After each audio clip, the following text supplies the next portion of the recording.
Buenas tardes, hola amigos, queridos alumnos y alumnas de tercero de secundaria. Bueno, como os he dicho en clase, ponemos hoy en práctica esta herramienta que yo pretendo que sea un vehículo de comunicación bueno, que os sirva para preparar exámenes, que os sirva para repasar, que os sirva para recordar todo aquello que hemos visto en la clase y que por cualquier circunstancia se nos haya pasado de largo. También, ¿por qué no?, para las personas, los que estuvisteis en algún momento enfermos, faltasteis a clase y os perdisteis un poco el hilo, la explicación, los comentarios que hemos hecho en clase sobre los temas, el bloque de contenido de las unidades didácticas.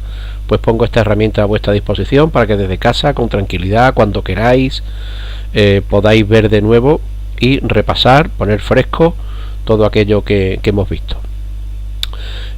Yo pretendo por cada unidad didáctica grabar como 2-3 vídeos que no sean muy largos, 8-9 minutos, 10 como máximo quizás, para no aburriros, donde veremos todas las dudas que han ido saliendo y todos los aspectos eminentemente teóricos que la unidad didáctica genera. Ya sabéis que la práctica la hacemos en clase, a través pues tanto de actividades cooperativas como individuales, en gran grupo, en pequeños grupos, pero la teoría la vamos a repasar por aquí para que la tengáis más fresca. Tampoco descarto que en un futuro pues podamos tener alguna emisión en directo, quizás previa a la preparación de un examen, de una prueba, para que así pues también podáis tener más reciente todo lo que pudiera entrar.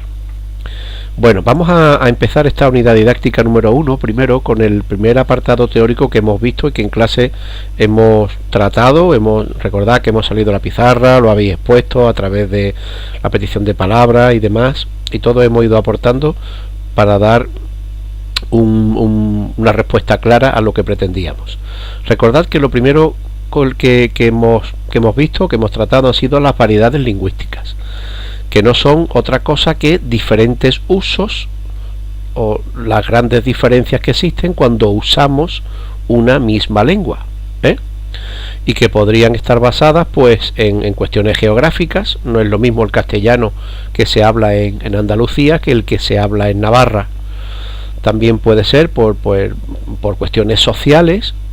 Generalmente las personas que tienen cierto nivel de preparación académica pues van a desarrollar una variedad lingüística que otra persona que por circunstancias pues no tenga quizás esa formación recibida.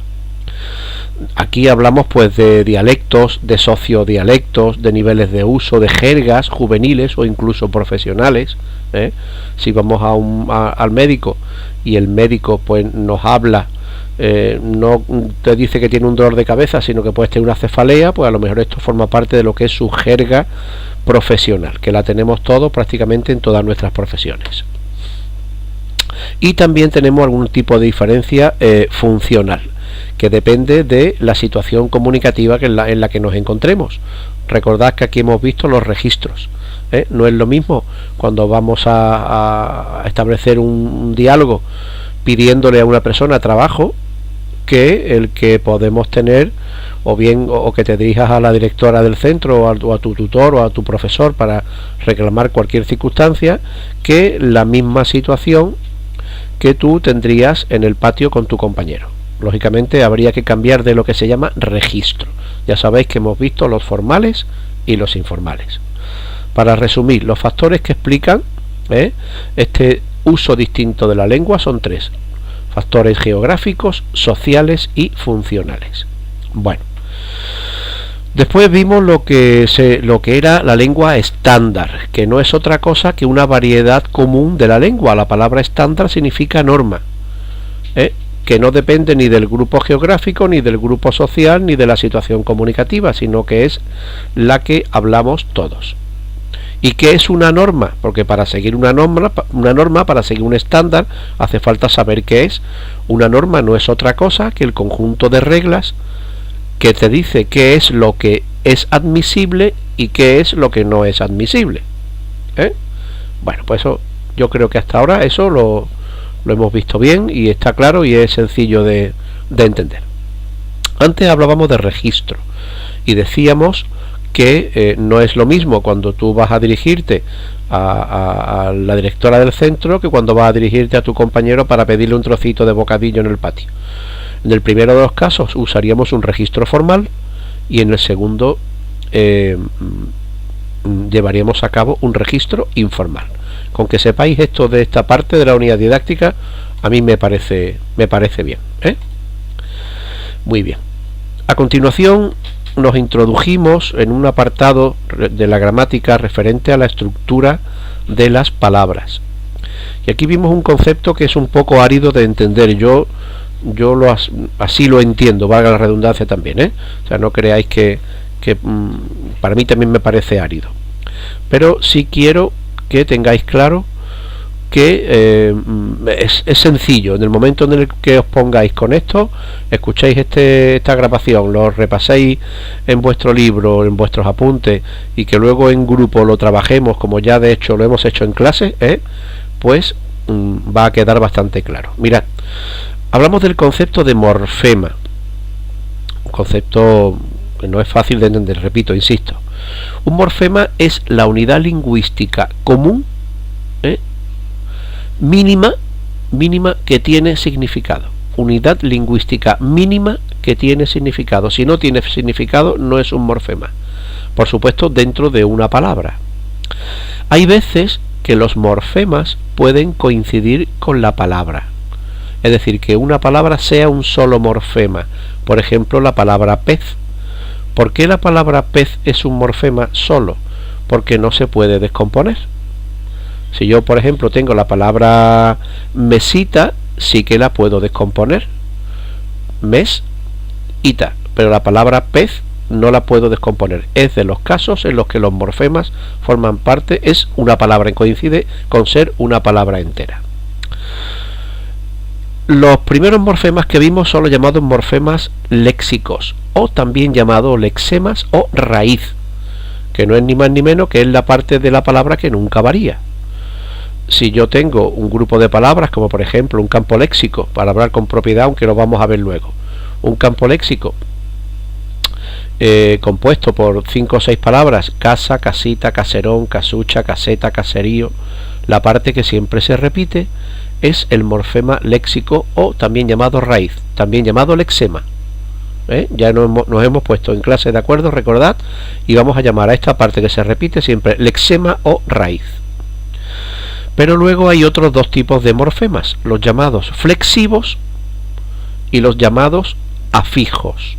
¿Qué son morfemas flexivos? Fijaos que va a quedar muy claro con lo que voy a decir ahora. Un morfema flexivo no es otro que el que son terminaciones, lo que le ponemos a una raíz, a un lexema, y que te aportan, te facilitan una información gramatical, solo gramatical. Por ejemplo, qué género tiene esa palabra, si es masculino o femenino, qué número tiene esa palabra, si es singular o plural. Por ejemplo, en casas, el morfema as es un morfema flexivo, porque me está diciendo que el número que es plural. Si te digo niño, el morfema o de niñ más o, niño, es un morfema flexivo. ¿Por qué? Porque me está dando una pista de género. O también, si fuera un verbo, me aportaría pistas de persona, tiempo, modo y aspecto. Por ejemplo, si yo digo yo amo, el del verbo amar, el presente indicativo, la terminación, el morfema flexivo o, me está diciendo que es primera persona, yo amo, y me está diciendo también que es presente, o, y me está diciendo también que es del modo indicativo. Mientras que si el verbo fuera yo ame, la e de ame me estaba diciendo, en este caso, la información de que el modo es subjuntivo. Bien, esos son los morfemas flexivos. Pero existe otro tipo de morfemas, que son los afijos. ¿Y qué son morfemas afijos? Son morfemas que, unidos a la raíz o lexema, modifican, cambian el significado de esa palabra y forman palabras nuevas. Es muy fácil. Según donde estén, se van a llamar prefijos si van delante de la raíz, o sufijos si van al final de la raíz o interfijos si van en medio de la raíz y un sufijo. Os voy a poner un ejemplo que esto se entenderá mejor así. Un morfema afijo prefijo, de esos que van delante de la raíz, por ejemplo, yo tengo la palabra puro, pues si le pongo la palabra in delante, me ha dado una palabra nueva, impuro. ¿Por qué in es un morfema prefijo? Porque va delante de la raíz. Un morfema sufijo, esto no es nuevo, ya lo hemos visto en primero y en segundo, porque hemos coincidido y recordáis que lo hemos visto. Son aquellos morfemas afijos que se colocan detrás de la raíz. Por ejemplo, periodista. Ista es un sufijo que se pone delante de la raíz y me está dando una palabra nueva. No es lo mismo un periódico, coincide en la raíz con periodista. Quito el de periódico, quito ico y pongo ista y me ha dado una palabra nueva, porque un periódico y un periodista no es lo mismo, aunque coincidan en la raíz. Y por último, los morfemas afijos llamados interfijos. Un truco mnemotécnico. Inter significa entre, por lo tanto ya sabéis que van en medio. Va entre la raíz y un sufijo y otro que va más por detrás. Por ejemplo, humareda. Humareda, la raíz es de humo, humito, humerío, humo, Yo le añado un sufijo eda, pero antes me hace falta otra palabra, ar. ¿Para qué? Para tener humareda. Digamos que son como dos sufijos juntos, pero que por ir detrás justo de la raíz y por llevar detrás otro sufijo más, se llaman interfijos. Otro, panadero, la raíz o lexema es pan. Si yo le añado el morfema interfijo ad y luego le añado un sufijo ero, me da una palabra nueva, panadero. Es decir, la palabra pan con dos sufijos, uno en medio llamado interfijo y otro al final llamado sufijo. Bueno, pues prácticamente esto es lo que vamos a tratar de este tema. Luego, y ya para acabar con este pequeño vídeo, veremos que las palabras las hay variables o invariables. Ya la hemos visto durante años anteriores. Las variables son aquellas que pueden cambiar pues de morfema, flexivo, por lo tanto se pueden cambiar de género, de número, mientras que las palabras invariables son aquellas que no pueden llevarlo, no pueden llevar estos sufijos. Las palabras variables serían las que siempre hemos visto, el nombre o sustantivo, adjetivo, determinante, pronombre y verbo, y las invariables son el adverbio, la preposición y la conjunción, que no admiten cambio de morfemas ni flexivos ni afijos. Espero que haya quedado claro y próximamente pondré otro vídeo donde abordaremos el resto de la unidad didáctica número 1. Gracias, abrazos, chao.